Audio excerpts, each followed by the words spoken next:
안녕하세요. 주간전망대입니다. 2018년 새해가 밝았습니다. 오늘 저희가 준비한 순서는 2017년 경제와 금융시장을 점검해보고 2018년 전망까지 다뤄보겠습니다.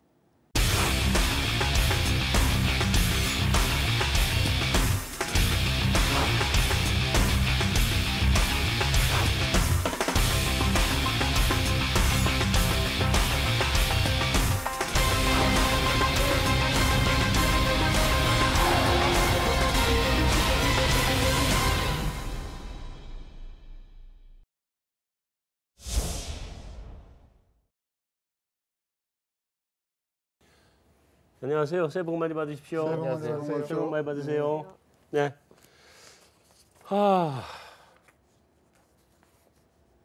2018년이 무술년 황금개띠라 그러대요. 개띠 우리 대표님께서 먼저 한번 좀 시작을 해주시죠. 2017년 우리 경제 또 금융시장 짧게 한마디로 점검을 하면 어떻게 평가할 수 있을까요? 여러 일이 많았다고 생각해요. 그러니까 시장이 굉장히 변동성이 높았고요. 네. 그 다음에 저는 이제 주식이나 이제 채권에 투자하는 입장에서는 굉장히 변동성이 심했다는 해로 생각이 되고요. 네. 그 다음에 사드니 뭐 정치적인 이슈가 시장을 지배했다 이렇게 말씀드릴 수 있겠습니다. 신 교수님. 네. 또 우리 또 최고 2017년은 한마디로 저는 놀람교향곡 네. 굉장히 놀라웠다. 시작부터 놀라웠죠. 그렇죠. 네. 우리나라뿐만이 아니고 네. 세계 경제도 사실은 거의 6년 7년 만에 지금 최고의 실적을 올렸고요. 네. 또 금융시장이나 또 유가도 연초에 생각했던 것보다는 상당히 의외로 좋았어요. 네. 전반적으로 세계 경제가 좋다 보니까 우리나라도 덩달아서 반도체 대폭발적인 수요가 있었고 네. 그거 덕분에 금년 2017년 경제는 굉장히 좀 예상외로 좋았다. 저는 그래서 2017년은 한마디로 놀람교향곡이다. 저는 그래 표현하고 싶습니다. 알겠습니다. 자, 정승 회장님. 외환시장 입장에서는 올 한해 좀 대형 이슈가 겁나게 많았던 한 해죠. 대통령 탄핵에서부터 시작을 해가지고 연초에 그냥 쭉 계속 사드 터지고 뭐하고 계속 이슈였는데 외환시장 어땠어요? 그렇죠. 그 이슈는 모든 금융시장에 해당되는 재료이긴 한데 제가 이제 금융시장을 관전하면서 올해 어떻게 보면 전망을 하는 사람으로서 반성하는 부분이랄까 되돌아보면 그런 측면에서 보면 환율을 보기 때문에 거시경제 위주로 보게 되는데 그 과정에서 어떤 특정 산업의 반도체와 같은 그런 산업의 발전 부분이 올해만큼 2017년만큼 시장에 중요한 영향을 미친 해는 또 없었다라고 좀 평가를 할 수 있을 것 같고요. 2017년은 올해가 아니라 지난해입니다. 네. 그리고 또 하나는 사실 중앙은행들이 통화정책 정상화를 시작해 나가고 있는데 그러한 와중에 근본적으로 통화정책에 대한 불신이 또 가상화폐 열풍으로 이어졌다는 점도 환율을 담당하는 사람으로서 굉장히 인상 깊은 그런 이슈였습니다. 가상화폐가 사실은 최근 들어서 가장 뜨거운 이슈가 됐죠. 네네. 그 가상화폐 잘못하면 암 걸릴 것 같아가지고 안 하시는 게 좋을 것 같은데. 최 고문님. 네. 2017년 시작할 때 우리가 2017년이 혁명의 해라는 얘기들을 많이 했어요. 예. 볼셰비키 혁명이 100주년이 됐고 마틴 루터 종교개혁이 500주년 됐고 칼 마크스의 자본론이 나온 지 150주년 돼서 뭔가 혁명의 기운이 있다. 닭이라는 이런 동물에서 나오는 그런 명쾌한 그런 지식과 또 날개짓이 혁명을 갖고 싶다 이랬는데 사실 우리나라는 이제 촛불혁명으로 이제 연결이 됐고요. 전체적으로 이 2017년을 표현하자 그러면 인상의 해였지 않느냐. 모든 것이 다 숫자들이 좋았어요. 증시들도 좋았고 모든 것이 단 하나 물가만 우리가 예상한 것보다 지금 못 쫓아오는 그런 물가 미스터리를 못 풀고 넘어간 2017년. 거기를 바라봤을 때 2018년이 그것을 어떻게 해소를 해줄 것인가가 앞으로의 경제 전망이라는 거야 성장에 진짜로 연료를 새롭게 주입하느냐 그런 부분이 중심적으로 보고 싶은 2018년이 온 것 같습니다. 자, OECD, IMF가 전부 다 세계 성장률 전망치를 0.1%포인트씩 상향 조정을 했습니다. 3.6에서 2018년 3.7로 그다음에 IMF도 내년 그러니까 2018년 3.7로 조금씩 이제 상향 조정을 했는데 일각에서는 이 경기가 갑자기 확 좋아지면서 특히나 미국하고 중남미 쪽에서 경기를 주도해가면서 어쩌면 지금 몇 년 만이죠? 7년 만인가요? 4%도 찍는 거 아니냐. 물론 세계 경제가 전망이 3.7인데 0.3%포인트라고 하는 건 전 세계적으로는 굉장히 큰 숫자이기 때문에 뭐 한국이 0.3을 갑자기 더 플러스를 했다 이건 가능한 얘기지만 그러긴 한데 이 4% 가능할까요? 저는 불가능하다고 봐요. 전 불가능하다고 보고 네. 아까도 제가 놀람이라고 했는데 그 작년도 2017년도 경제가 사실 뭐 숫자적으로는 조금 좋았는데 들여다보면 미국 경제가 저는 썩 좋지 않다고 보거든요. 네. 미국 경제가 뭐 다들 언론을 보면은 3% 다 넘어간 것 같이 이야기하지만 여전히 미국은 지금 뭐 한 8년째 계속 2%대에서 지금 횡보를 하고 있는 거거든요. 그걸 우리 자본시장이나 이게 증권시장에서 너무 미국 경제가 엄청나게 좋은 것 같이 지금 과대 포장을 하고 있는데 사실은 뭐 2.6, 2.7 수준밖에 안 되거든요. 네. 그다음에 유럽이 사실은 지난 2017년도 한 해를 놓고 보면 가장 경제가 좋았던 곳은 유럽하고 일본 같아요. 오히려 미국이나 중국은 오히려 조금 침체하고 있기 때문에 그런 관점에서 조금 이따 이야기가 되겠지만 유럽이 그러면 2017년보다 18년이 더 좋을까? 저는 알 거라고 보고요. 조금 둔화된다고 보죠. 왜냐하면 지금 그 유로화가 지금 굉장히 강세예요. 굉장히 강세가 있기 때문에 유럽은 결국 교육을 먹고 사는 나라나 마찬가지인데 그런 쪽에서 유럽에서 조금 이제 과거와 같은 침체로 들어가고 일본도 뭐 지금 굉장히 경제가 좋다고 하지만 2%를 넘어가지 못하거든요. 그러면 미국 별로 뭐 그냥 횡보 상태고 유럽 그다음에 일본 뭐 조금 더 나빠진다고 하면 뭐 3.7로 올렸지만 저는 뭐 3.6이나 3.7이나 그냥 횡보다. 횡보기 때문에 이걸 가지고 4%라고 떠들어대는 거는 조금 무책임한 그냥 덕담에 저는 불과하다고 봐서 여전히 세계 경제는 3.6, 3.7%대 횡보할 것이다. 현상 유지 그 정도 아닐까 봐요. 혹시 4% 생각하시는 분 없으세요? 4% 얘기가 나온 게 언제부터 나왔냐면 시진핑의 그런 그 전국 회의를 끝나고 나서부터 4%가 나왔는데요. 그 당시에 발표했던 게 2020년까지 샤오캉 사회를 완성을 시키겠다. 그러면 앞으로 3년 동안 미니멈으로 6.3%의 경제 성장을 갖고 가야 됩니다. 중국 자체가. 그다음에 중국이 뭐 소위 말하는 6%대가 무너지느니 마느니에 대해서 논란이 많았는데 6.3% 이상을 가겠다는 강력한 의지를 보이자 각 나라 또는 전문가들이 4% 얘기를 하는데 순전히 4%는 중국이 얼만큼 그러니까 6.5% 이상 거기를 가주느냐에 대한 기대치가 많이 포함이 돼 있다고 해석을 하시면 좋겠습니다. 그래서 중국이 한 6.6, 6.7 가면 예를 들어서 그러면 분명히 4%는 갈 수 있는 부분들이 굉장히 커지죠. 커진다. 근데 저는 이제 최근에 미국을 갔다 왔는데요. 그래서 저는 이제 그 실질적인 숫자도 중요하지만 이제 미국의 경제 성장률의 큰 부분이 주택 건설이거든요. 근데 그 의외로 그 제가 살던 동네도 가보니까 주택 거래가 안 되고 있어요 아직도. 그래서 그 옛날 리만 사태 그게 아직도 실질적으로 그게 생각하는 것처럼 이렇게 그러니까 부밍이 되고 있지 않구나 하는 걸 느꼈고요. 근데 하나 느낀 거는 상당히 경제의 그런 패러다임이라 그럴까요? 그런 경제를 그 이끌어가는 그 주체가 상당히 바뀌고 있구나. 정말로 4차 산업이 정말 시작되고 있구나 하는 걸 느꼈어요. 저는 미국 가면서 항상 들으는 게 베스트바이를 가거든요. 그래서 그런 굉장히 인디케이션이 있잖아요. 근데 너무 놀랍게도 옛날에는 TV, 그다음에 뭐 냉장고 뭐 이런 게 되게 앞이었는데 다 뒤로 가고요. 전부 IoT예요. 뭐 AI, 그냥 그 산더미가 쌓여 있는 거예요.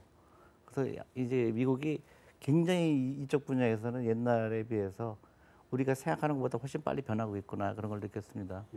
그 미국 경제가 제가 지난 여름에 하와이를 갔었는데 그 하와이의 큰 쇼핑몰에 제가 세봤거든요. 1층, 2층, 3층 쇼핑몰인데 네. 문 닫은 매장이 10개가 넘더라고요. 그렇죠, 맞아요.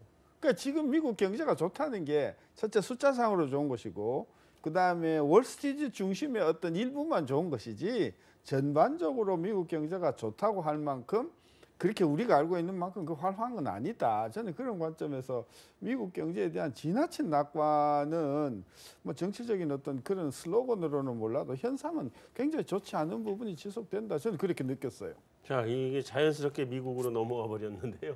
지금 세계 경제 4%는 상대적으로 좀 부정적으로들 보시는 것 같고, 그 중국이 어느 정도 성장률이 나와야 이게 가능할 거다 이 말씀을 해주셨고요, 그죠?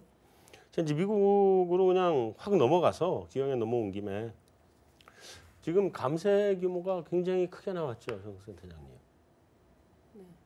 감세 규모가 크게 나가지고 미국 거시 경제가 내년엔 좀 힘 좀 받을까요?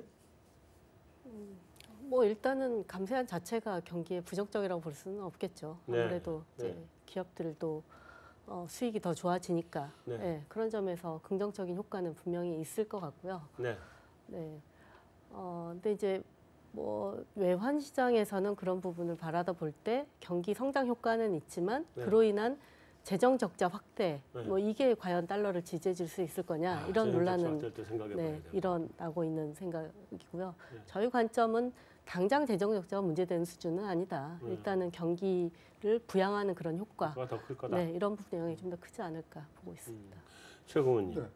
미국이요. 네. 제가 질문을 조금 꽈서 아까 우리 신 교수님께서 미국 경제 성장률이 한 2.6% 정도, 뭐 그 정도 감세안이 0.4% 포인트를 올려줄까요? 감세안을 자세히 들여다보면요, 네. 계산이 나옵니다. 향후 10년간 1조 5천억 달러. 네. 근데 10년간 그러면 한 해에 하는 거는 1,500억 달러. 1,500달러예요. 네. 근데 잘 아시겠지만 그 내부에서 감세 뭐 이런 것들을 했을 때 결국은 연간 1,000억 달러 정도밖에는 이 혜택이 안 가거든요. 네. 그럼 1,000억 달러면 얼마입니까? 20조 달러를 GDP로 갖고 있는데 0.5%밖에 안 되거든요. 그래서 과연 이게 소위 말하는 이 경제 성장에 역할을 줄 거냐? 1번.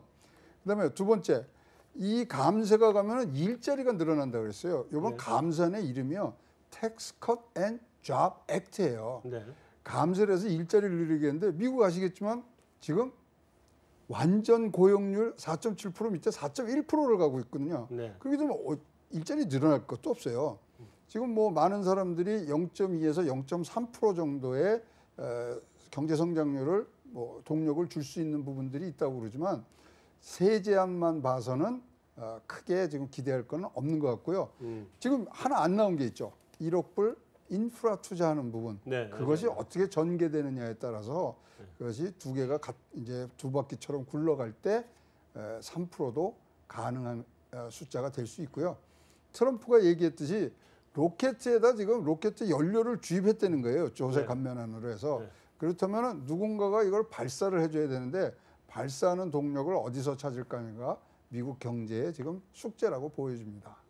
그러면 3%는 조금 네, 조금 저는 레저베이션이 있습니다. 예. 과거에 네. 1960년도하고 1980년대에 대규모 감세가 있었지 않습니까? 그러고서는 경제가 굉장히 활발해지는 것처럼 보였어요. 예.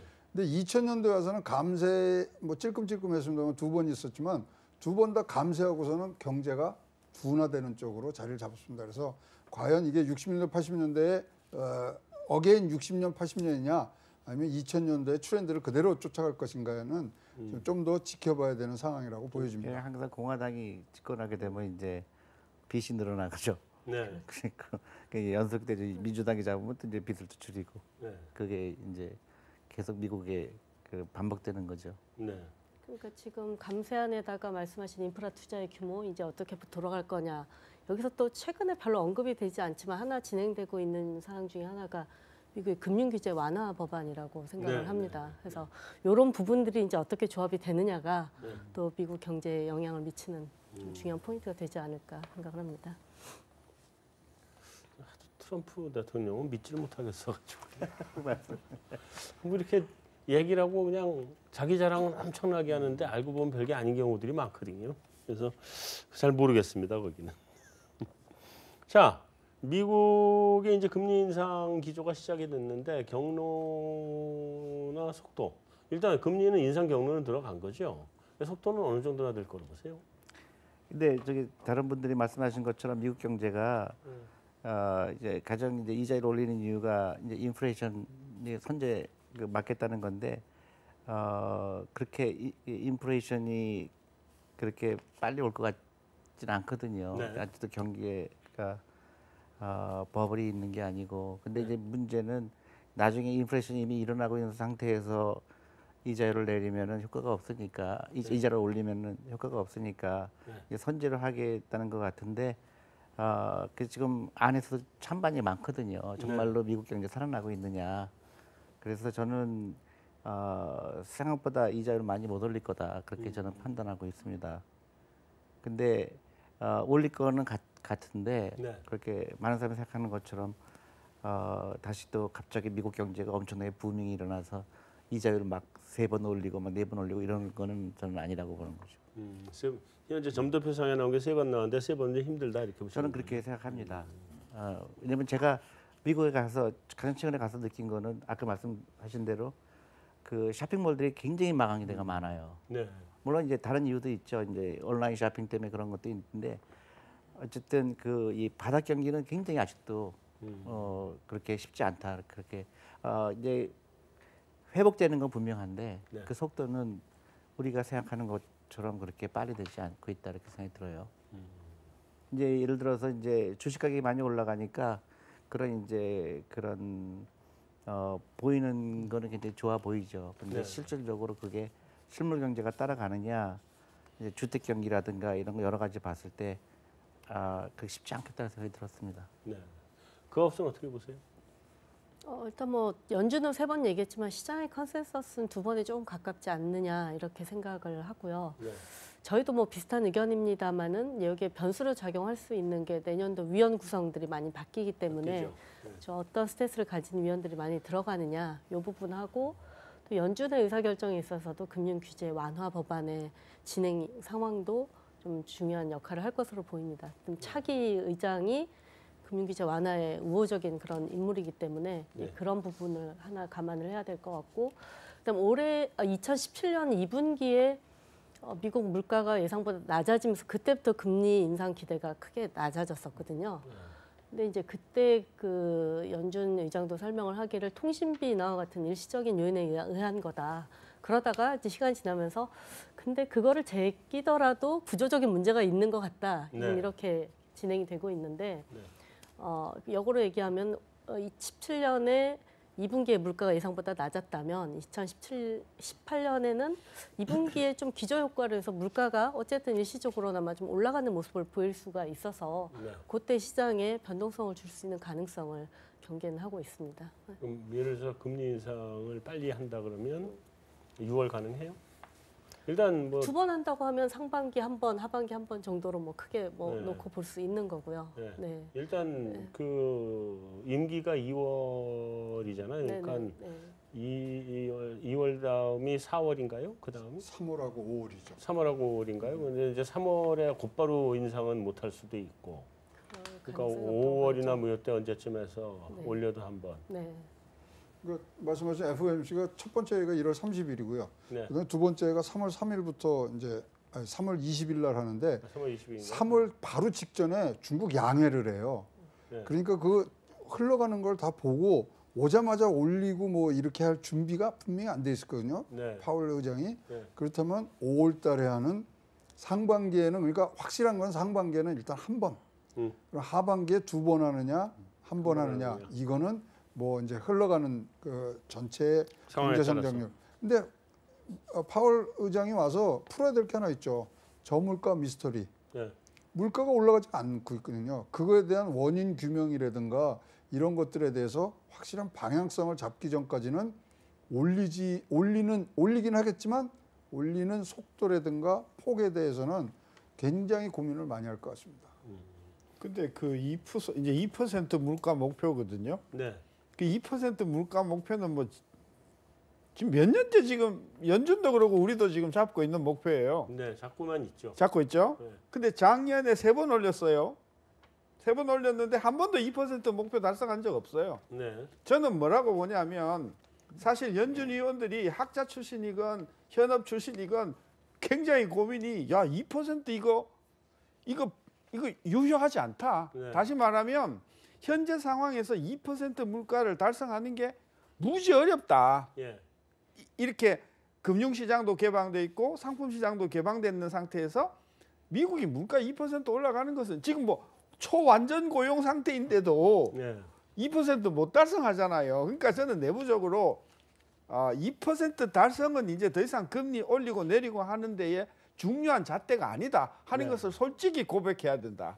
저는 그래서 금리를 올려야 된다는 게 작년 내내 뭐 사실 그 전서부터도 그랬어요. 벤 버냉키서부터 2% 그랬는데 한 번도 달성도 못했을 뿐만 아니라 불가능하다고 보면 사실은 금리를 올리는 목적은 따로 있다고 봅니다. 뭐냐 하면 너무 저금리가 오래 지속되면서 금리의 정상적인 기능 자체가 굉장히 지금 거의 마비가 돼 있어요. 네. 그러니까 우리가 제1금융, 제2금융, 그다음에 자본시장으로 놓고 보면 너무 저금리가 지속되다 보니까 1금융, 2금융이 다 죽어버리고 오로지 자본시장 하나만 그냥 미친 듯이 광풍이 불었잖아요. 이런 자본시장의 비정상적인 어떤 그런 상태를 바로잡기 위해서는 제1금융, 소위 말하는 코머셜 뱅킹이 좀 탄탄해져야 되고 그렇게 되려면은 네. 시중금리가 조금 올라가죠. 그것이 깔려 있기 때문에 저는 금리를 올리는 것이라고 해석을 하기 때문에 2%든 뭐 임금이 어떻게 됐든 상관없이 내년에 3번 정도는 올릴 것이고요. 아까 어떻게 구성되느냐 지금 다들 FOMC의 보드 오브 가버너 지금 공석이 지금 3명 4명인데 그거에 근데 저는 오히려요. 연준의 그 프레지던트들로 구성되는 매년 바뀌는 돌림방하는 그 5명이 네. 실질적으로는 시장 금리를 결정한다고 봐야 된다. 저는 그런 관점에서 현업에 있는 지역 FRB의 총재들이 금리를 올려야 되겠다고 생각하는 사람이 지금 5명 중에서는 카시카리 1명 빼놔놓고 전부 올린다. 이런 입장이거든요. 그런 네. 관점에서 보면 전 내년에도 3번 정도는 올려서 연준에 대한 신뢰도를 계속해서 지켜나갈 가능성이 크다. 저는 그렇게 보는 거죠. 존 테일러 교수하고 친구신 것 같아요. 아무리 봐도. 네, 이제 넘어가세요. 유럽 뭐 이렇게 사실은 긴 얘기할 건 아닌 것 같아요. 유럽은 뭐 좋아봐야 2%를 넘기기 힘들 거고 2017년이 2%가요? 16년에 2% 했나요? 유럽이? 그 정도 했죠? 17년이 한 1.8% 나오나요? 뭐 그 정도 될 것 같고. 유럽이요? 네. 2%안 됩니다. 1.8, 1.1. 그러니까요. 2017년이 1.8인가 그런 것 같고 그렇죠. 16년이 2%를 했던 것 같아요. 그래요? 네. 유럽이 좀 바짝 유럽 좋았어요. 경제 2018년이 중요한 게 이제 완전히 금융 정책의 전환점을 확실히 방향성을 정하는 해거든요. 네. 그래서 이제 뭐 긴축을 할 거냐. 지금 뭐 일단은 양적 완화에는 축소를 개선 자산 매입하는 걸 축소를 하고 있기 때문에 그것에 대한 아주 결정적인 이 소위 말하는 방향성, 배의 선미를 어디로 돌릴 것인가는 2018년도에 나오고요. 또 22의 이 제일 첫 번째 회의가 5월 달쯤에 있거든요. 네. 내년도에. 네. 그러니까 시기적으로 이런 금리 인상이라든가 이런 것들이 올리기에 굉장히 좋은 시기적으로는 네. 그런 부분이 있고 자기네들도 지금 뭐 경기가 호조세로 가고 있기 때문에 나쁘지는 않을 것 같습니다. 그러나 우리가 봤던 그런 뭐 다른 나라의 2% 3% 가기는 아직도 네. 거기는 뭐 이 소위 말하는 모래주머니가 발에 많이 붙어 있어요. 그렇죠. 그것 떼기 전에는 뛰지는 못할 것이라는 예측입니다. 유럽은 저는 근본적으로 그 인구의 구성이 고령화 네. 인구 구성 때문에 저는 그 리세션에서 나올 수는 있지만 고도 성장은 이제 유럽에서는 저는 그 기대하기는 계속 힘들다고 보거든요. 그래도 여태까지 그 실물 경제 보면서 유럽이 2% 넘는 걸 한 번도 본 적이 없는 것 같아요. 가능하지가 않죠. 변수는 이제 금리인데 만약에 미국이 예상한 대로 한 3번 정도 올리고 그래서 국제 금융 시장에서 마켓 금리가 쫙 올라가면 EU 안에서 저는 생각지 못했던 어떤 부채 문제나 이런 것으로 해서 터질 가능성이 있다. 과거에 그리스가 그랬듯이 지금 우리 뭐 지금 전부 독일하고 프랑스만 보고 앉아갖고 EU라고 이야기하지만 사실은 거기 변두리에 있는 마지노라는 국가들이 많거든요. 우리가 전혀 신경 쓰지 않지만 요런 나라들이 예를 들면 뭐 국가 부채가 됐든 그 나라에 있는 어떤 큰 기업이 부채 문제 또는 상환 문제에 걸려가지고 터지기 시작하면 이게 또 다른 종류의 말하자면 그리스 사태가 일어날 수 있다. 저는 그런 관점에서 과거에 유럽이 계속해서 취약했고 그렇게 튼튼하고 말이지 그 독일 같은 나라가 있는데도 계속해서 문제가 생겼듯이 유럽은 언제 어디에서 어떤 폭탄이 터질지 모르는 그런 잠재성을 가지고 있다. 특히 금리가 그 부분을 촉발할 수 있다. 그 부분에 있어서 유럽을 조금 주목해야 될 저는 그런 부분이 있다고 보는 거죠. 지금 뭐 격가지임당은 신세정 교수께서 말씀하신 저 논리 때문에 비트코인을 사지 말라는 겁니다. 왜요? 단일 통화, 단일 통화인데 어느 한쪽에서 사건이 났을 때 그게 전체 단일 통화에 영향을 미치기 때문에 지금 광풍처럼 이렇게 하지만 유럽에 있는 유로화를 봐라. 비트코인의 아주 미래를 보여주고 있다. 그리스가 재정이 나빠진 것 따라서 유로화가 전체가 내려가듯이. 그래서 격가지로 비트코인에 대해서 그런 논리들을 요새 펴고 있습니다. 알겠습니다. 근데요, 혹시 드라기 선생께서 그 이제 어쨌든 지금 긴축안은 하고는 있지만 긴축 아닌 긴축을 하고 있는 거잖아요, 그죠? 완화를 축소하고 있는 그러니까 거죠. 완화 축소인데 그것도 뭐 축소하는 것 같지도 않게 하고 있는 거잖아요, 거의. 시장 예상보다 늦게 하고 있죠. 근데 만약에 속도가 좀 빨라지면 유로화는 어떨 것 같아요? 일단 기본적으로 유로화가 이제 2018년도에 어떨 것 같아요? 일단 저희는 기본적으로 글로벌 달러에 대해서는 상반기에 달러가 좀 강하고 하반기에는 유로화가 강한 그런 시기로 좀 나눠서 보고 있습니다. 상반기에는 아무래도 미국의 여러 가지 정치적인 이슈들, 감세안이랄지 달러의 우호적인 거, 아까 뭐 저 연준의 또 금리 인상 이런 부분들이 반영이 되면서 상반기에 좀 달러가 강하고 하반기에는 유로존의 엑시트 플랜이 어떻게 나올 거냐 거기에 대한 시장의 기대가 지금 엄청나게 크거든요. 아까 교수님께서 말씀하셨듯이 유로존의 그런 잠재적인 폭탄들이 있다는 거를 드라기 총재도 워낙 잘 알고 있기 때문에 작년 올해 2016년과 2017년에 그 드라기 총재의 행보를 보면 가장 중앙은행 총재 중에서 좀 헤게모니를 쥐고 시장을 그래도 컨트롤할 수 있는 능력을 갖고 있는 총재라고 저희는 판단을 하고 있는데 시장은 말을 잘하죠. 그렇죠. 그다음에 정치적인 그런 아주 말을 잘하시는데 그러면서 시장에서 유로존 행보가 굉장히 빨라질 거라는 기대를 아주 급하게 가졌는데 그걸 효과적으로 누그러뜨리면서 유로화를 1.2에서 지금 1.1대로 끌어내린 상황이거든요. 근데 2018년에도 드라기 총재는 기본적으로 시장의 기대를 충족시키는 그런 빠른 긴축을 하지는 저희는 않을 거라고 생각을 하고 있습니다. 그렇다고 하더라도 그렇다고 해서 유로화가 약세로 갈 거냐? 그거는 또 반대로 유로존 경기는 나쁘지 않고 계속 뭐 긍정적인데 계속 완화적이니까 시장 예상보다 더 완화적이다. 그럼 굳이 또 유로존 경기에 부정적일 이유는 없거든요. 그게 또 유로존 경기를 지탱을 시켜주기 때문에 계속해서 어쨌든 긴축 쪽으로 나갈 거다라는 기대는 시장에서 계속 푸시를 하면서 밀고 끌고 갈 거라고 보고 하반기부터는 좀 정책에 대한 기대가 유로화 강세로 연결될 가능성을 내다보고 있습니다. 알겠습니다. 중국으로 넘어가죠. 일단 중국이 지금 뭐 여러 가지 금융 쪽에 사실은 굉장히 어려움이 있고, 그다음에 부동산은 뭐 2016년을 기점으로 해서 민간은 완전히 꺾인 상태고, 중국이 뭐 돌발 변수가 그러니까 나쁜 쪽으로나 좋은 쪽으로나 돌발 변수가 될 가능성이 있나요? 2018년에? 일단 뭐 이제 그 중국 금융기관들이 일단 부채가 많은데 얼마나 많은지를 잘 모르고 또 그 중국에 있던 가게들도 부동산 투자를 엄청나게 많이 했는데 대부분 또 우리 같이 은행에서 융자를 끼고 샀는 그런 그래서 중국의 어떤 금융시장이나 부동산 시장의 그 버블이 상당히 그 불량한 어떤 그 부채에 기반했는 것이다. 따라서 이거 언제 터질지 모르는 잠재 폭탄이다. 네. 이제 그런 관점에서 이제 그 민스키 모멘트라고 이게 언제 터질지 모르는 어떤 잠재 폭탄이다라고 하는 이야기들을 많이 해 왔는데요.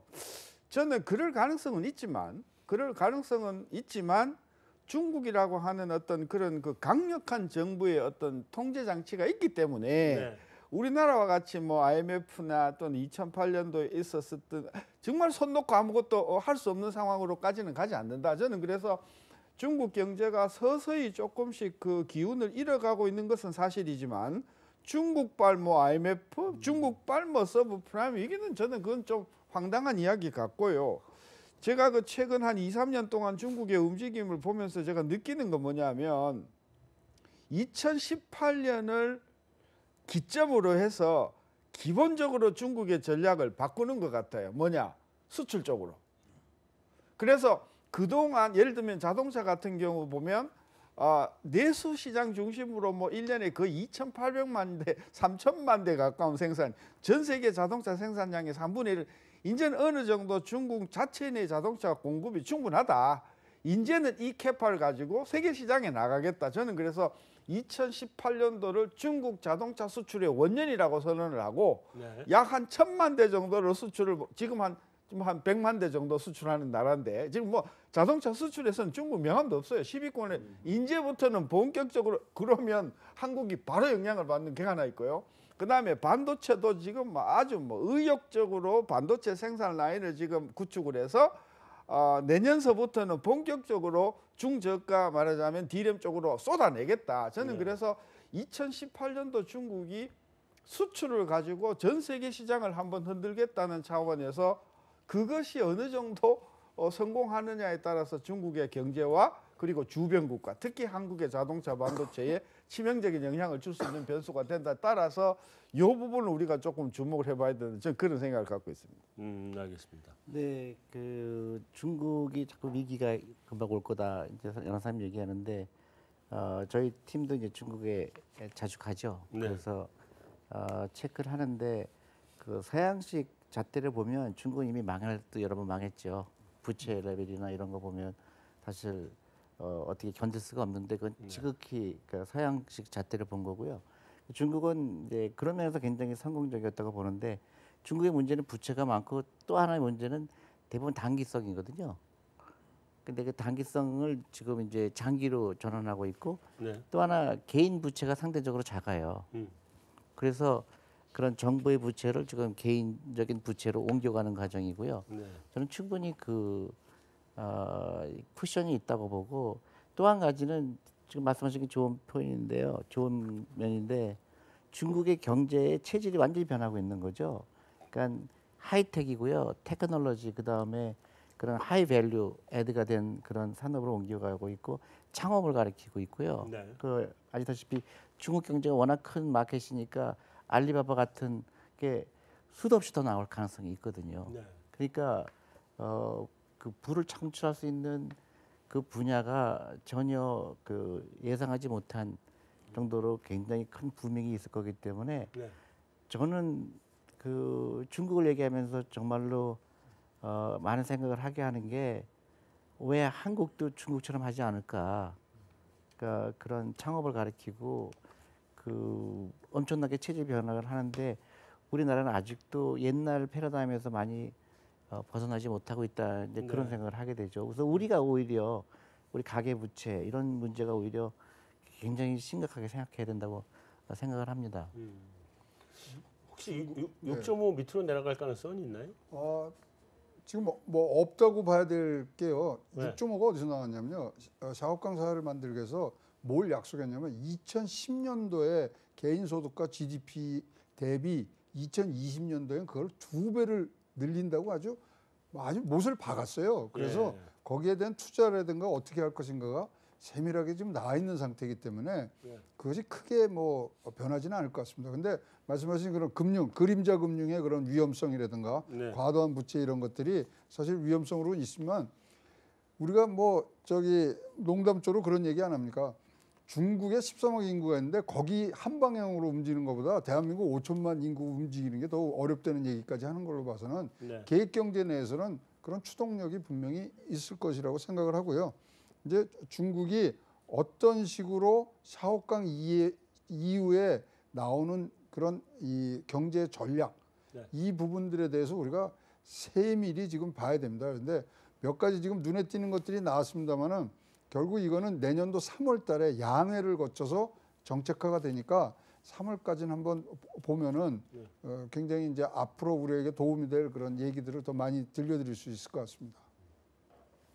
일본은 뭐 우리 신 교수님 일본 별로 좋게 안 보셨는데 최고님은 일본은 어떻게 보세요? 근데 유럽에서 이런 얘기가 나왔어요. 2018년은 엔화의 해다.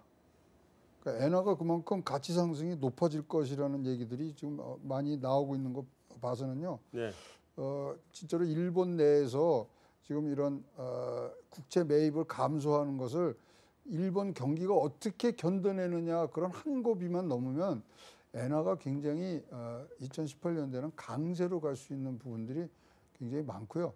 또 이제 아베가 장기 집권에 이제 털을 만들었기 때문에 나름대로의 이 엔화에 대한 이 강세나 약세에 대한 이 방향성을 웅켜줬다고 봐요. 그래서 자기네가 원하는 방향대로 틀 수 있는. 그래서 유럽에서 먼저 이 헤드라인으로 나온 게 2018년 올해는 엔화의 해다. 그래서 엔화를 잘 봐라. 그런 기사들이 지금 나오고 있는 걸 봐서는 일본도 만만치 않은 것 같습니다. 승리도 괜찮고요, 그러면. 저는 일본에 대해서 상당히 부정적인 생각을 갖고 있었고요.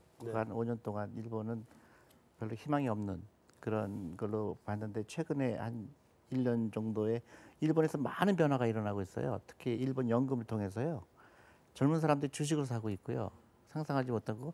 그다음에 연금들이 일본 그 주식 비중을 늘리고 있고 또 아베가 그런 그러니까 리폼이라고 그러죠. 일본의 구조 조정.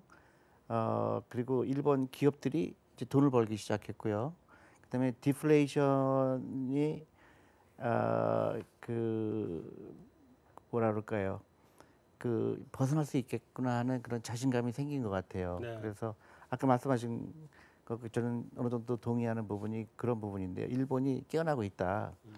그리고 우리보다 상당히 빨리 리폼을 하고 있다. 그런 생각이 듭니다. 하나 좀 첨언을 하면요. 지금 일본 정부가 발표한 게 2019년도에 소비세를 인상하기로 했어요. 우리나라 부가가치세. 그렇다면 2018년도에 경제를 확 올려놔야 돼요. 그래야 소비세를 올리더라도 저번 때 이제 얼마 뭐 찔끔 올린 거 아닙니까? 근데 이거를 더 많이 올리겠다 그러니까 2018년도에는 어떤 형식으로든지 좀 부흥하고 부밍을 시켜놓을 확률은 굉장히 커졌습니다. 정센터장님 한마디 해주셔야 되겠어요. 외환시장. 아까 이제 유로는 한번 짚었으니까 유로 빼고. 뭐 아무래도 외환시장에서 통화 정책을 많이 보게 되죠. 최근에 이제 엔화 강세에 대한 기대가 나온 게 물론 경기에 대한 측면도 있지만 한쪽에서는 이 통화 정책 이미 스텔스 테이퍼링을 하고 있는데 일본도 이제 양적 완화 축소에 본격적인 행보에 들어갈 거다. 실제로 최근에 BOJ 관계자들도 뭐 더 이상 완화 정책의 부작용에 대한 언급이 좀 나오기 시작을 했거든요. 그러다 보니까 일본도 이제 22 뒤를 따를 거다라는 기대도 좀 크게 한몫을 하고 있다고 봅니다.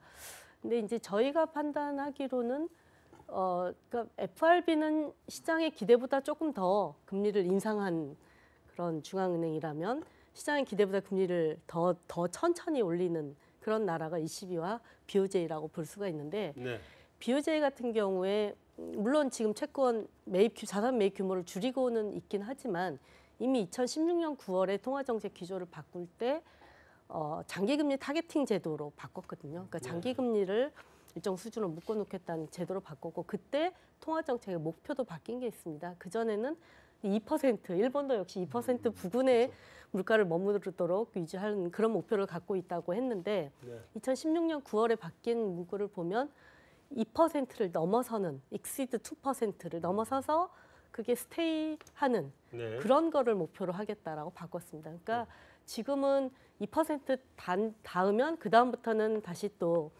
통화 정책을 또 완화했던 걸 푸는 뭐 그런 정책을 펴는 것이 아니라 2%를 넘더라도 이게 2%를 밑도는 기간이 굉장히 길었다면 그거를 감안해서 2%를 충분히 넘어간 게 확인이 된 이후에 우리가 다시 좀 그 통화 정책을 긴축적으로 가도 되겠다.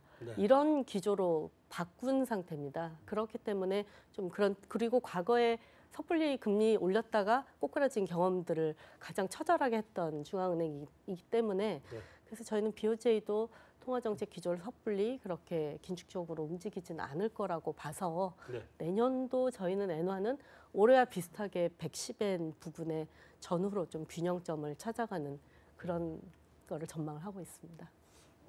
BOJ 총재가 지금 4월달에 바뀌지 않습니까? 거기 어떤 인물 지금 뭐 연임이 뭐 될 건지 새로운 인물이 오면은 조금 바뀔지 뭐 거기도 그런 사람에 따라서 많이 바뀌나요? 그런데 일본은 이제 중앙은행 총재가 독립적인 권한이 있다기보다도 정부의 정책을 따르는 뭐 그거이다 보니까 사실은 인물이 바뀌어도 정부 정책 말 잘 들을 그런 중앙은행 총재로 인식을 해서 거기에 대한 영향은 상대적으로 적은 것 같습니다.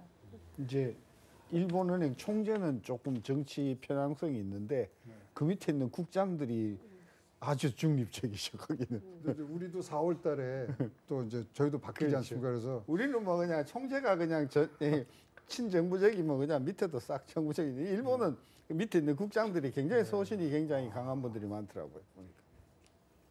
일본은 그 공무원분들이 좀 세죠. 그렇죠. 우리보다. 이게 문제죠. 그 문제기도 하죠. 아주 문제기도 합니다. 자, 원화는요? 원화요. 일단 달러가 어떻게 갈 거냐. 달러가 올해 이제 워낙 약했다고 많이 얘기를 하지 않습니까? 2017년에 달러가 많이 약했다고 얘기를 하는데 사실은 달러가 약세를 보인 주요한 원인은 첫 번째는 유로화 강세고요. 두 번째로는 글로벌 경기의 동반한 성장. 그러니까 미국도 나쁘진 않았지만 다른 나라가 기대보다 훨씬 더 좋았다는 거. 그것 때문에 달러가 상대적으로 약세를 보인 측면이었고요. 2018년이 되면 일단 그런 부분은 2017년에 어느 정도 반영은 된 건 아닌가라고 생각을 합니다.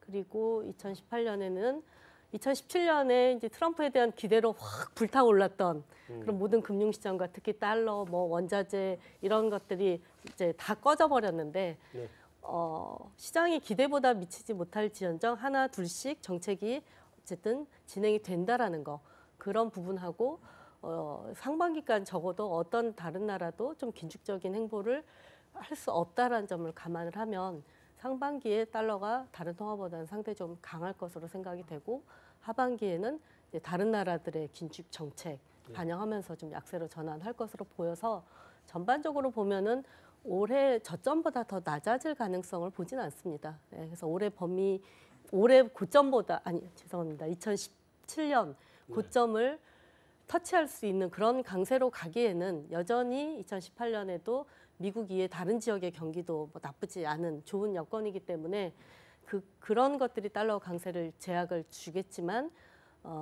달러와 약세의 일방적인 분위기가 계속 지속될 거로는 뭐 보이지는 않습니다. 근데 이제 원화를 전망함에 있어서 대외적인 변수 큰 거 하나는 달러고요. 두 번째는 말하자면 주식시장입니다. 위험자산 선호 현상이 지속될 것인가.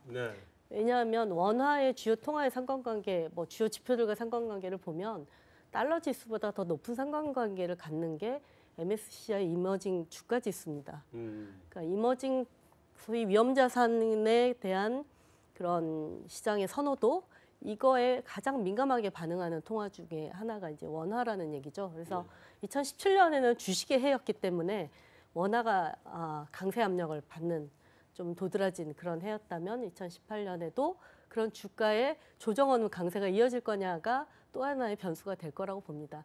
근데 저희의 관점은 뭐 주식 전문가들도 계시지만 2017년에 비해서는 조금 덜 우호적인 환경이지 않겠느냐. 네. 경제도 여전히 좋지만 일단 기저효과 2017년에는 2016년이 워낙 나빴기 때문에 2017년 지표가 더 좋아 보였던 거고 네. 그렇다면 2017년 기반으로 하는 2018년 지표가 더 도드라지게 개선되기는 좀 어렵지 않겠느냐라는 부분하고 또 뭐 좀 자산 가격 고평가에 대한 논란도 좀 부담으로 작용할 것으로 예상이 되고요. 네. 또 통화 정책 측면에서도 FRB가 금리도 인상하지만 자산 축소 규모가 점점 이제 분기마다 증가를 하지 않습니까? 이제 거기에다가 22까지 어느 정도 가세를 한다고 하면 거기에 대한 경계감이 2018년 하반기부터는 조금 더 커질 수 있지 않을까. 그래서 어떻게 보면 큰 그림으로 대외적으로 보면 상반기에는 달러화 강세와 주가 강세.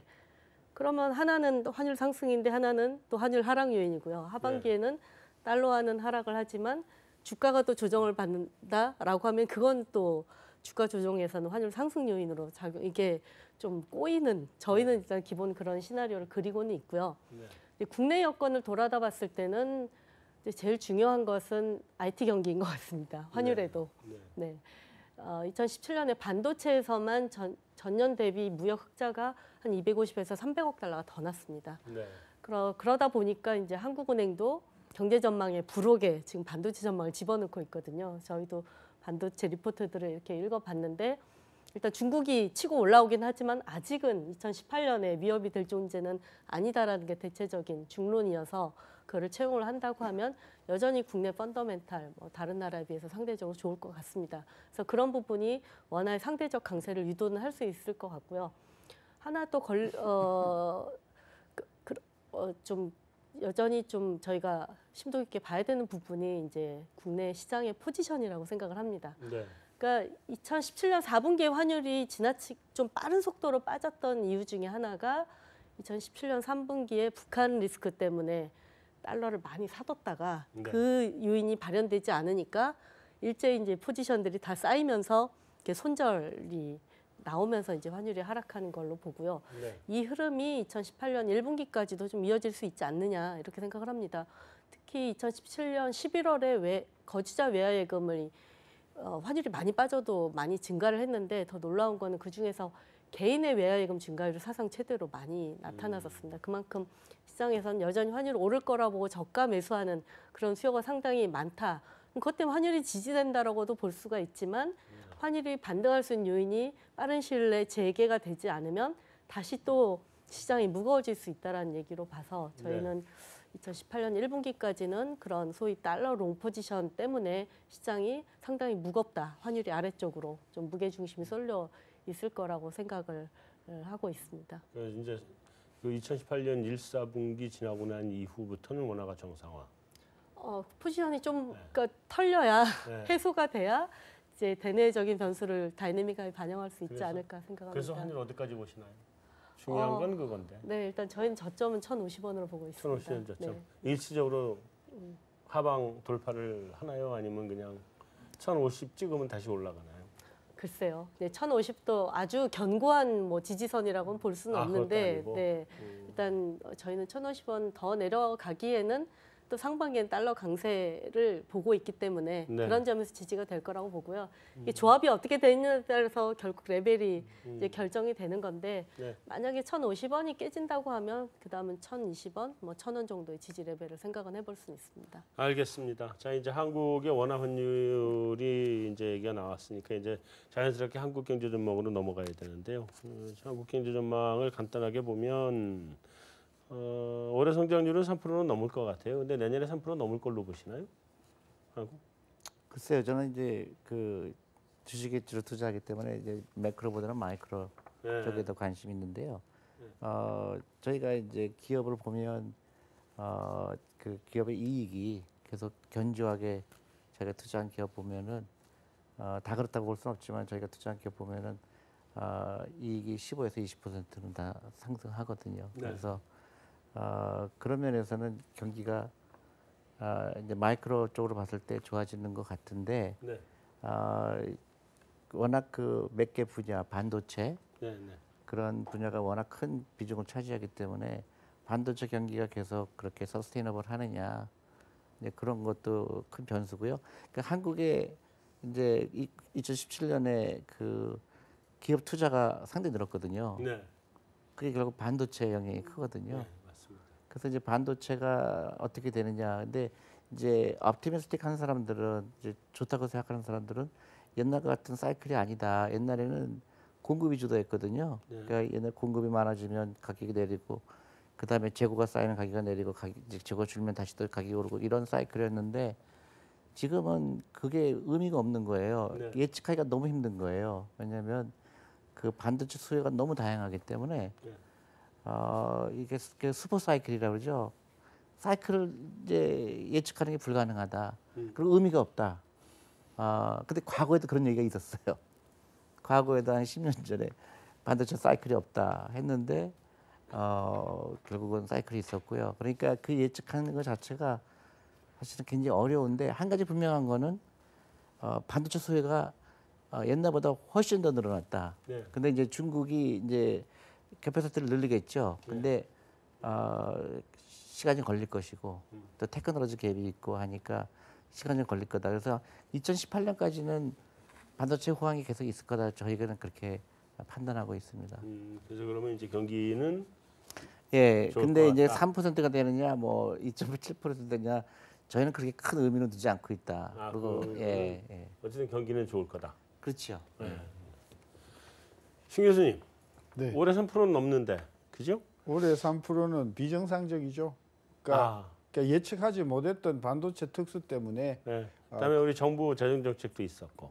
막 그 뭐 12조 13조 추경인데 올해 3%는 첫째 예상하지 못했던 반도체 특수와 관련된 어떤 설비 투자 때문에 그런 것인데 그게 금년에도 2018년에도 이어질 가능성은 저는 거의 없다. 네. 저는 그래서 그 부분은 금년에서 빼고 봐야 된다. 그러니까 뭐 기저 효과라고 해도 좋고 네. 저는 그래서 그런 부분에 보면 2.5%도 달성하기 지금 어려운 요인들이 많다. 네.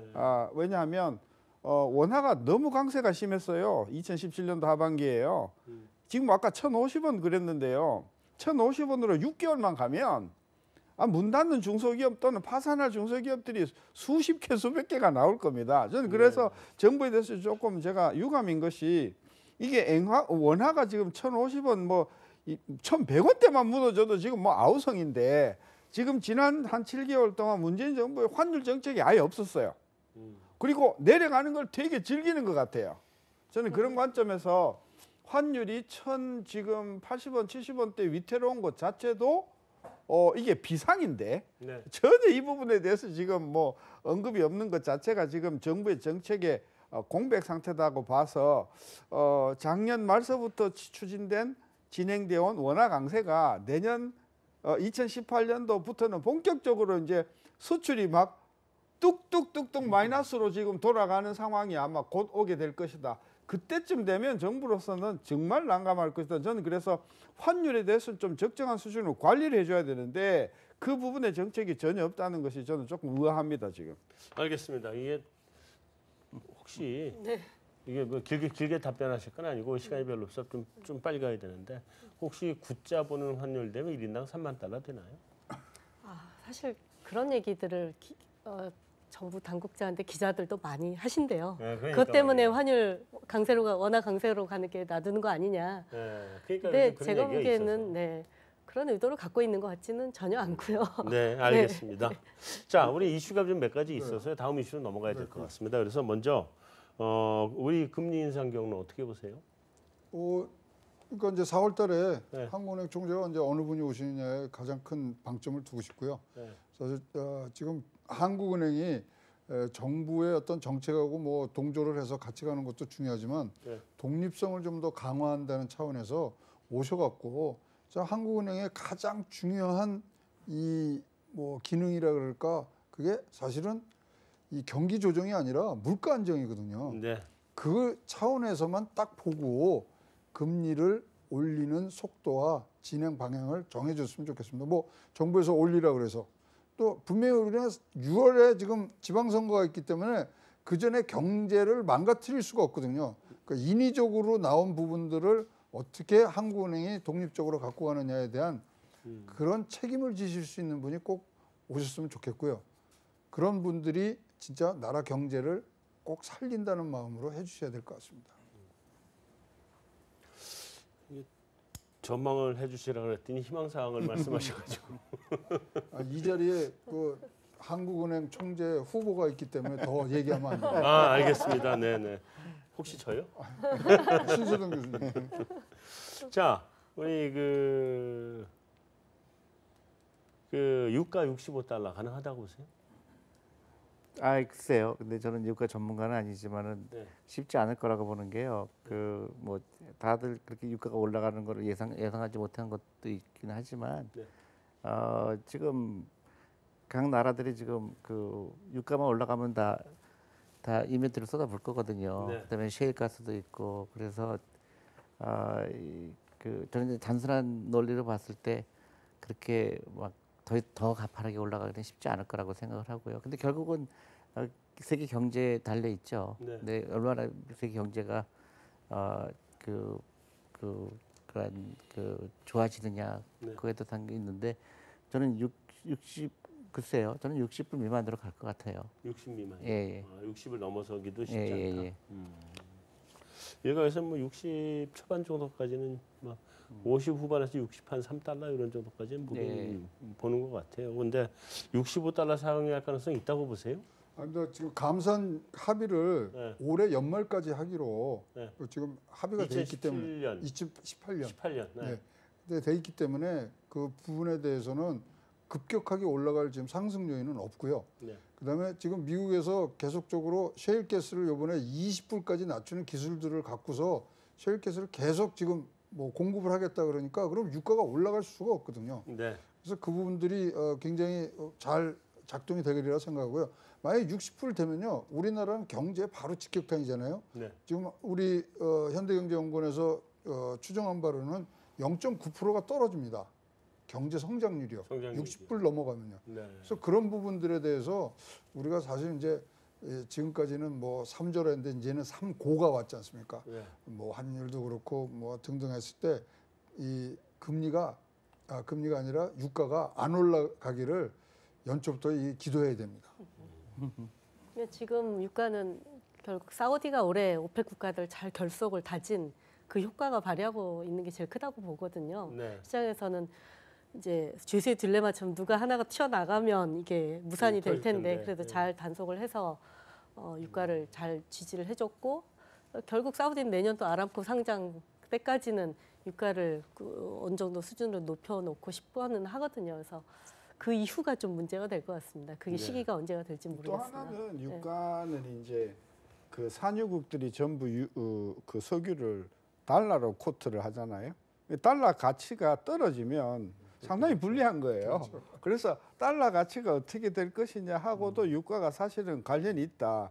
그러나 앞으로 달러가 금년 중에 조금 강세가 된다고 하면 그런 요인으로 한 유가 상승 요인은 상당히 상세가 된다. 그런 관점에서 지금 뭐 셰일 공급 있죠. 그다음에 전반적으로 지금 대체 에너지가 개발이 되면서 유리에 대한 수요가 줄죠.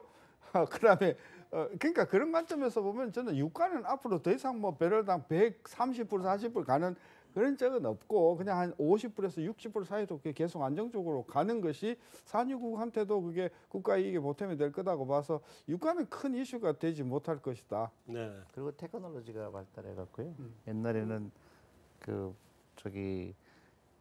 경제 효과가 없던 것도 이제 경제 효과가 있으니까 네. 훨씬 싸게 개발을 하니까 점점 공급은 늘어날 수밖에 없죠.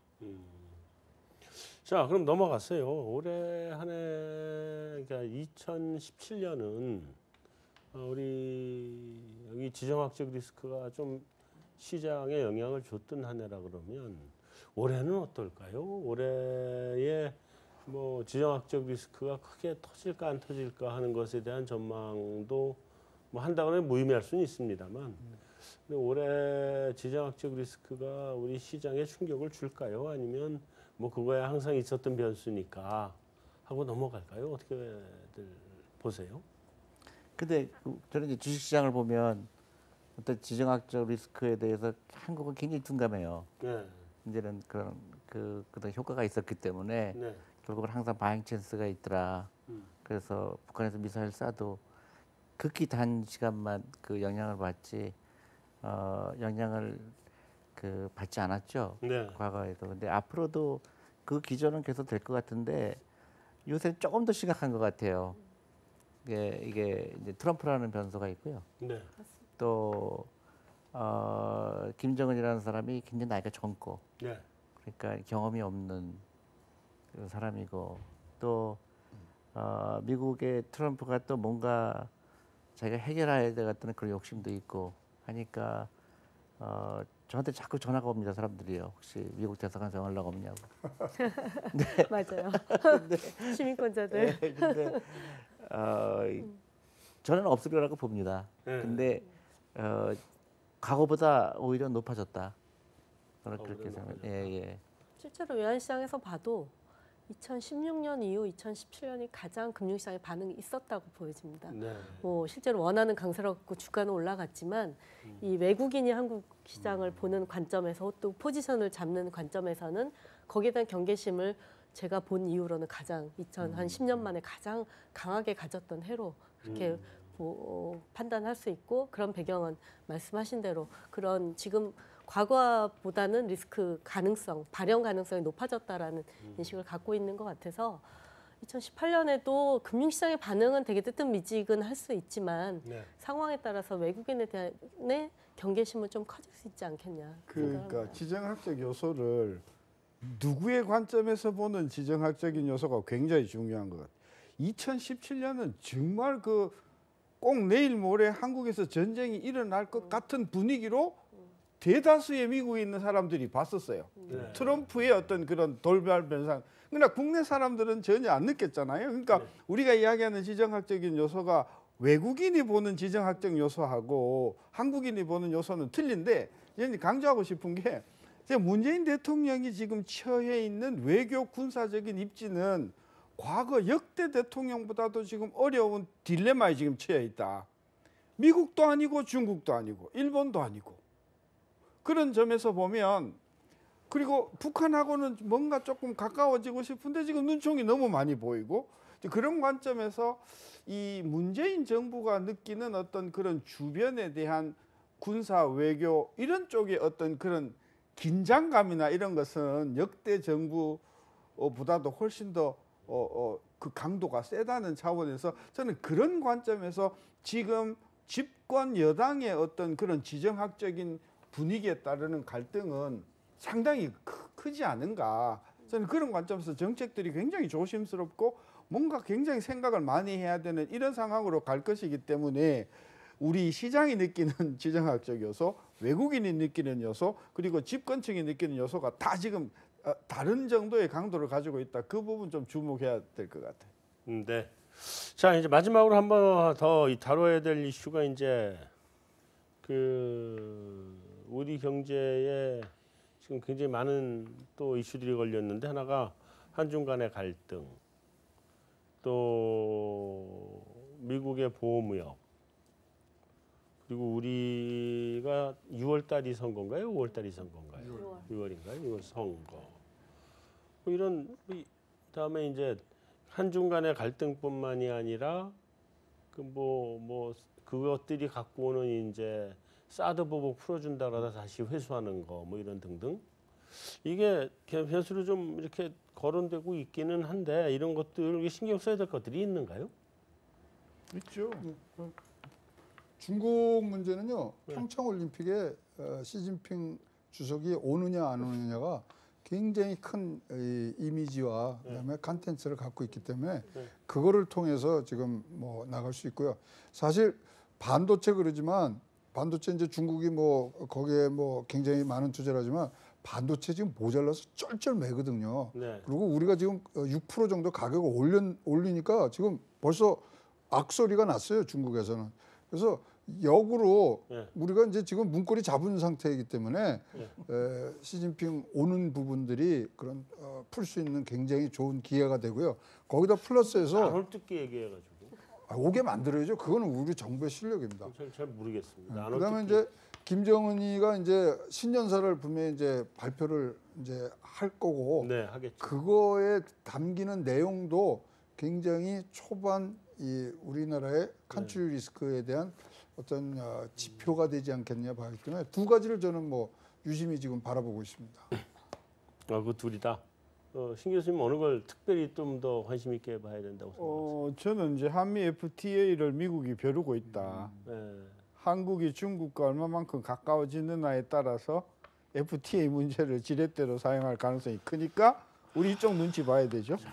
또 그쪽 눈치 보다 보니까 또 사드 문제도 좀 갈등이죠. 네. 지금 한국이 지금 그래서 지금 굉장히 지금 뭐 3중, 4중, 4면 초과에 지금 갇혀져 있는 상황이라고 봐서 이러지도 못하고 저러지도 못하고 굉장히 난처한 쪽으로 지금 외교 정책이 쭉 갈 거라고 봐서 뭐 이것이 호재는 되지는 않았겠지만 그냥 엉거주춤하면서 그냥 이것도 아니고 저것도 아니고 그러면서 야당은 야당대로 공격을 하고 여당은 여당대로 공격하는 이런 어떤 아주 그 좀 난처한 상황으로 저는 계속 갈 거라고 봐서 그 부분에 있어서는 오히려 2017년보다도 상황이 좀 더 안 좋다 저는 그런 생각이 들어요. 알겠습니다. 자, 마지막으로 우리 이 대표님의 집중적인 발언 부탁드리면서 질문을 드리려고 그러는데요. 네, 삼천 가나요? 충분히 갈 수 있죠. 근데 갈 수 있는데 네. 저는 그 한국 기업의 경쟁, 그러니까 물론 이제 어떤 기업에 틀리지만은 그 경쟁력 있는 기업들이 많이 나오고 있는 건 사실이고요. 근데 하나 안타까운 거는 전 세계에 비해서 우리 연금이죠, 국민연금, 그다음에 퇴직연금, 기타 연금하고는 약 1,000조가 있습니다. 네. 주식시장에 안 들어왔어요. 못 들어가게 했었죠. 아니 뭐 못 들어간 건지 모르겠는데 네. 아직 그거를 이제 영어로 에코리 컬처라고 그러죠. 네. 그게 한국에는 안 들어있는 상태니까는 네. 그 폭발력은 있다. 네.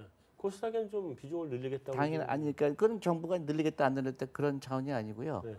너무 좋은 기업들이 많아요. 네. 근데 주식에 대한 불신이 굉장히 크죠, 한국이. 네.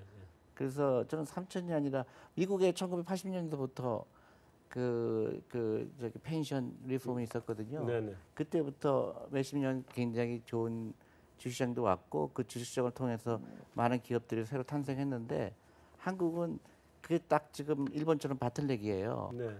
그래서 돈이 안 들어오고 있는 거예요, 주식시장에요. 그러니까 은행 예금에 들어가 있죠. 네. 일본이 25년 동안 그랬어요. 네. 근데 일본이 지금 아베가 자기 연금을 통해서 주식시장에 들어오고 있고 젊은 사람들이 주식 들어오고 있고 이거는 무조건 해야 되는 거죠. 네. 그래서 저는 3천이 아니라 5천, 7천도 갈 수 있다고 보는데 네. 한국이 너무나 오랫동안 묶여 있습니다. 아. 이거를 정치적으로 풀어야 된다고 보죠. 네. 그럼 코스닥은 1,000? 얼마든지 가능하죠. 알겠습니다. 네. 한 가지만 더 여쭤보면 우리 반도체 업종 얘기는 충분히 했으니까 한 가지만 더 여쭤보면 금융시장에서 어떤 산업이나 또는 어떤 키워드에게 주목을 좀 해야 할까요? 그러니까 요새 바이오 주식들이 많이 올랐잖아요. 네. 그게 이제 버블이냐 아니냐 그런 이슈가 있고 너무 비싸냐 싸냐 이슈가 있지만 그게 한국 경제 살 길이에요. 네. 그러니까 주식 산업, 네. 그 바이오 기업들이 전혀 근거가 없는 기업들이 아니거든요. 그렇죠. 그러니까 그런 그 지식 산업을 통한 거, 그다음에 인터넷, 헬스케어, 네.